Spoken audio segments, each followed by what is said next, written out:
안녕하세요 유튜브 시청자 여러분, 제자르입니다. 손흥민 선수의 토트넘의 모든 소식 전해드리려고 노력하는 제자르의 2024년 9월 30일 두 번째 영상이 되겠습니다. 와, 어제 맨유와 토트넘의 경기 라이브로 보신 분 계신가요? 어제 라이브로 안 보신 분들은 정말 후회하실 뻔했습니다.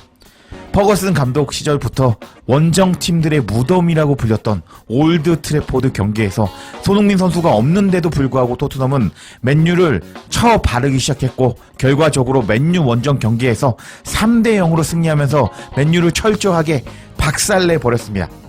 그래서 이번 영상은요, 어제 경기에 대해서 안 보신 분들을 위해서 짤막하게 제가 어떤 경기였는지 분석해드리고, 경기 후에 다양한 비하인드 스토리가 전해졌고, 손흥민 선수의 부상 상황도 전해진 상황입니다. 그리고 영국 현지에서는 맨유에 대해서 엄청나게 비판을 쏟아붓고 있고, 토트넘의 경기력에 대해서 엄청나게 찬양을 하고 있는 상황인데요. 정말 좋은 소식인 게, 손흥민 선수가 토트넘에서 우승을 하고 싶어 하잖아요. 근데 토트넘이 손흥민 선수가 없는데도 불구하고 정말 좋은 경기력을 보여주면서 이번 시즌에 엄청난 가능성을 만들어 버렸습니다. 이번 영상 정말 재밌을 예정인데 아직 구독 안 하고 시청하시는 분들이 63%나 되는 상황인데요. 이번 기회에 구독 부탁드리겠습니다. 여하튼 어떤 소식들인지 관련 소식들 바로 알아볼까요? 그럼 토트넘과 맨유의 경기를 통계를 통해서 한번 분석을 해보도록 하겠습니다. 어제 경기 전반 통계를 살펴보면 토트넘이 점유율 63% 먹고 슈팅 12개, 유효 슈팅 4개를 날리면서 맨유의 홈 구장인데도 불구하고 맨유를 압도하고 있었습니다. 그리고 맨유도 역습을 하는 모습을 보여주었는데 슈팅을 3개 날렸고, 그 중에서 유효 슈팅을 2개 날리면서 맨유도 역습을 준비해온 모습을 보여주었습니다. 근데 어제 맨유는 초반부터 붕괴하기 시작했습니다. 반더벤이 어제 미친듯이 래시포드의 공을 끊어내고 전방으로 질주하기 시작했고, 그리고 반대편에 있는 브레넌 존슨에게 크로스를 넣어줬습니다. 그리고 최근에 폼이 좋은 브레넌 존슨이 4경기 연속골을 몰아넣으면서 전반부터 1대0으로 앞서가는 토트넘이었습니다. 이렇게 전반을 1대0으로 앞서가는 토트넘에게 밀려버리자 맨유의 주장 브루노 페르난데스는 안타까운 선택을 하게 됩니다. 메디슨을 막는 과정에서 발이 높았고 다이렉트 퇴장을 당해버리면서 이제 그때부터 맨유는 사실상 무너졌다고 할 수 있습니다.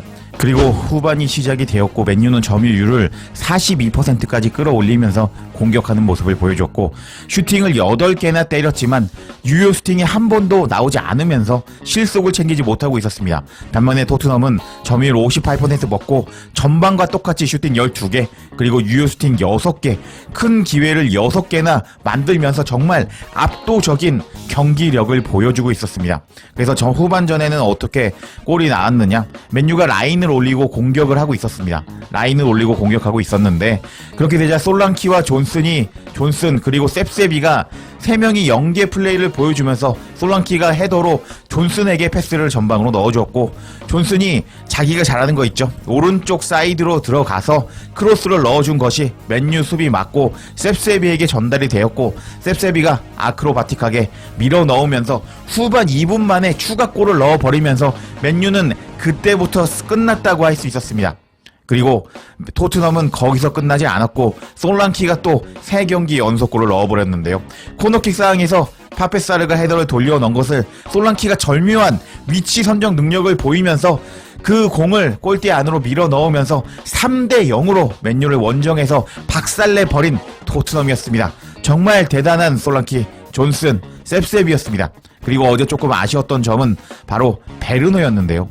베르너는 맨유가 선제골을 실점하고 라인을 끌어올리고 공격을 하자 뒷공간을 부술 수 있는 찬스를 2번이나 맞이하였는데 베르너답게 엄청나게 안 좋은 결정력을 보여주면서 2번의 골 찬스를 날려버리고 말았습니다.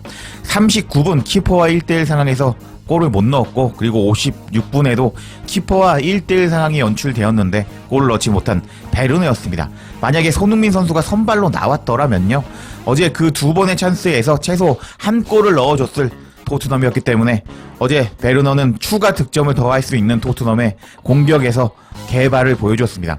이렇게 토트넘은 맨유를 사실상 5대0으로 바를 수도 있는 좋은 경기력을 보여줬습니다. 그리고 손흥민과 장난을 잘 치는 페드로 포로 덕분에 어제 감동적인 장면이 연출되기도 했습니다. 솔랑키의 골 장면에서 페드로 포로가 갑자기 난입을 하더니 손흥민 선수의 찰칵 세레모니를 해버렸습니다. 그러니까 손흥민 선수가 부상으로 이번 경기 못 나왔는데 손흥민 선수를 보면서 이 세레모니 보세요 라고 손흥민 선수에게 보라고 세레모니를 한 감동적인 페드로 포로라고 할 수 있었는데요. 그러자 손흥민도 이 페드로 포로의 세레모니에 반응을 하였는데 경기가 끝난 후에 페드로 포로가 찰칵 세레모니를 한 것에 대해서 이 선수는 나의 남자입니다. 나의 선수입니다. 손흥민 선수가 주장이니까 나의 남자입니다. 나의 선수입니다. 이렇게 해석할 수 있겠는데 페드로 포로에게 감동한 듯한 손흥민 선수의 인스타 스토리가 올라오게 됐습니다. 이렇게 어제 경기는 경기 안에서도 다양하게 볼거리들이 있었고요. 그리고 경기 후에도 다양한 볼거리들이 제공이 되었는데 경기 후에 반더벤은 인터뷰에서 어제 골 장면에 대해서 비하인드 스토리를 밝혔습니다. 반더벤이 뭐라고 말했는지 한번 살펴보도록 하겠습니다. 어제 반더벤이 선제골을 넣을 수 있는 엄청난 질주, 그리고 브레넌 존슨에게 사실상 떠먹여준 크로스를 넣어주면서 선제골을 뽑아냈기 때문에 손흥민 선수가 없는 토트넘이 위기 상황에서 맨유를 바를 수 있는 계기를 제공한 것이 반더벤이라고 할 수 있었는데, 반더벤은 경기 후에 인터뷰에서 다음과 같이 말했습니다. 스카이 스포츠에서 인터뷰에서 반더벤은 우리는 경기를 지배했고 상대의 역습 위험을 알고 있었고 우리의 나머지 수비는 너무 좋았습니다. 골 상황에 대해서 말씀드리자면은 저는 공을 가로채고 틈을 보면서 제가 앞으로 질주할 수 있다는 것을 알아차렸습니다. 그리고 존슨이 항상 반대편 포스트에 있다는 것을 알고 있었기 때문에 저는 강하게 크로스를 찼습니다. 그리고 제가 가속도로 인해서 경사로로 넘어져서 골이 들어가는 것을 볼 수 없었지만 토트넘 원정 팬들의 소리를 들었습니다. 그래서 골을 넣었다는 것을 직감했다는 반더벤이었고, 올드 트래포드에서는 힘든 경기였는데요. 성과 면에서 우리는 시즌을 잘 시작했지만 승리가 필요했는데 이번 맨유 원정에서 중요한 승점 3점을 얻었습니다. 우리는 모든 경기에서 이런 강도로 플레이할 수 있는 퀄리티를 가지고 있습니다.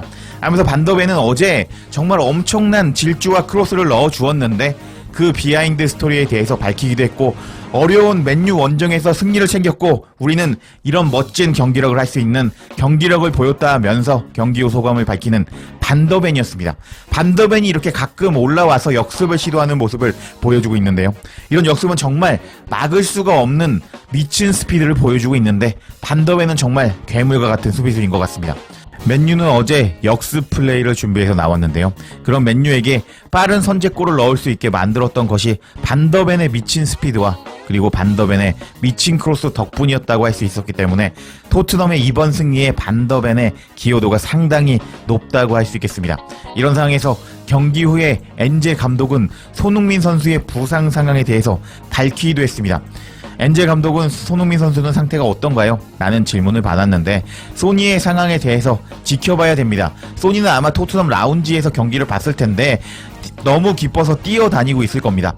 런던으로 돌아가게 된다면 소니의 상태를 지켜볼 겁니다.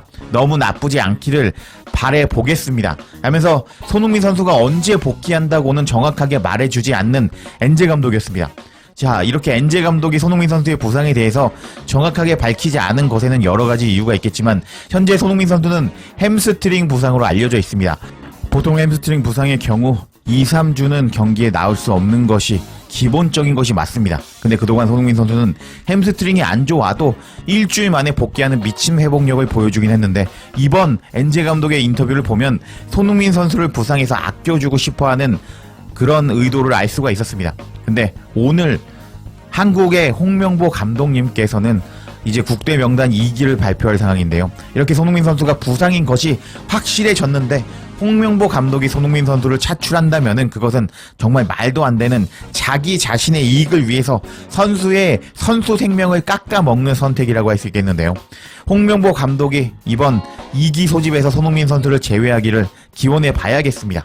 그리고 이렇게 토트넘이 엄청난 경기력을 보여주자 영국 매체 BBC에서는 토트넘의 경기력을 칭찬했고, 그리고 맨유에 대해서 엄청나게 까내리기 시작했는데 정말 재밌었거든요. BBC가 뭐라고 맨유를 까내렸고 토트넘을 칭찬했는지 관련 소식들 바로 알아볼까요? 경기가 끝난 후에 영국 매체 BBC에는 역겹고 부끄럽다, 바닥에 가까웠던 맨유 경기력에 대해서 전문가들이 다양한 의견을 보여주었다라는 제목의 기사가 공개가 되었습니다. 내용을 살펴보면 후반전 포구는 맨유가 또다시 고통스러운 패배를 겪은 후 올드 트래포드에 퍼진 전반적인 분위기를 반영했는데, 이로 인해서 테나흐 감독의 지위에 대해서 다시 한번 의문이 제기되었다. 일요일 토트넘에 0대3으로 참패를 당한 후에 주장 브루노 페르난데스가 전반전에 퇴장을 당하면서 맨유는 패배했고 프리미어 리그 12위에 머물렀다. 개막 6경기에서 승점 7점을 얻는 데에 그친 맨유였다. 특히 전반전에 엄청나게 불안했던 맨유였는데 11명의 선수가 여전히 경기에 남아있다는 점에서 엄청나게 비난을 퍼부었던 전문가들이었다. 전 맨유 수비수 출신 게리 네빌은 이 경기를 역겹고 부끄러운 경기라고 불렀고, 스카이 스포츠의 동료이자 평론가 제이미 레드넵은 이 경기가 부끄러운 경기이며 맨유가 바닥을 쳤다 라고 말했다. 그리고 크리스 서튼은 BBC 라이브에서 이런 경기력의 유형은 감독이 해고되는 과정이라고 할 수 있습니다 하면서 테나흐 감독이 경질되는 과정이라고 말하기도 했다 하면서 초반부터 맨유를 엄청나게 까기 시작하는 BBC의 기사였고, 그리고 축구 전문가들이었습니다. 그래서 내용을 계속 살펴보도록 하면요, 맨유는 텐하흐에 대해서 큰 결정을 내려야 한다. 텐하흐는 지난 시즌도 압박을 받았지만 공동 소유주인 짐 레트클리프 경이 팀 성과를 검토한 후에 궁극적으로 소유주들의 지원을 받았다. 텐하흐는 첫 시즌에 맨유를 프리미어 리그 3위에 랭크시켰고 카라바오컵에서 우승을 시키면서 맨유가 6년 동안 기다려왔던 우승의 시간을 만들어냈다. 그리고 두 번째 시즌에 텐하흐는 리그에서 8위를 차지했고 챔피언스 조별 리그에서 탈락하면서 훨씬 더 안 좋은 모습을 보여주었다. 하지만 프리미어 리그 챔피언 맨시티를 상대로 FA컵 결승전에 승리하면서 맨시티에게 더블을 허용하지 않음으로써 어느 정도 만회하는 모습을 보여주었다.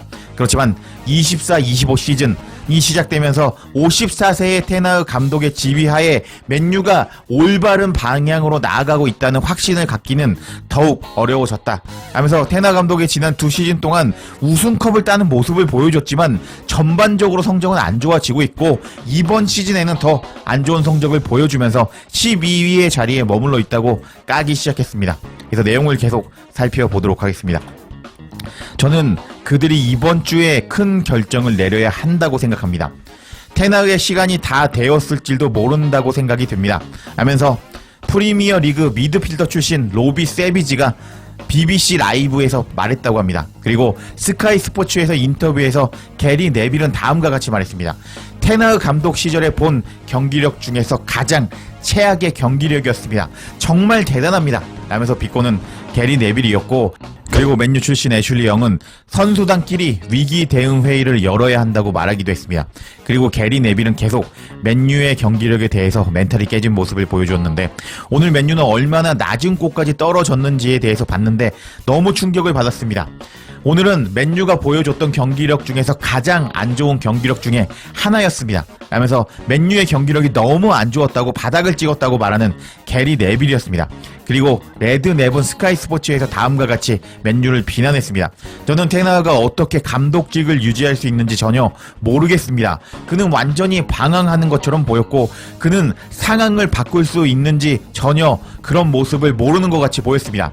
테나흐는 이미 충분한 시간을 보장받았는데요. 그가 어떻게 앞으로 맨유를 이끌어 갈 수 있을지 모르겠습니다 라면서 레드넵은 테나흐 빨리 경질시켜야 되겠다. 테나흐가 토트넘에게 홈에서 3대0으로 발렸는데 정말 그 상황을 어떻게 대처할지 모르는 듯한 당황하는 모습을 보여주었다 라면서 테나흐를 비난하기 시작했습니다. 그리고 맨유 수비수 출신 필 존스까지 나오면서 계속 맨유를 비난하는 모습을 보여줬는데 영국 현지에서는 맨유 경기력에 대해서 정말 엄청난 충격을 받았던 모습을 보여줬습니다. 근데 맨유가 못하기도 못했지만 토트넘이 잘해서 이겼던 경기라고 할 수 있는데요.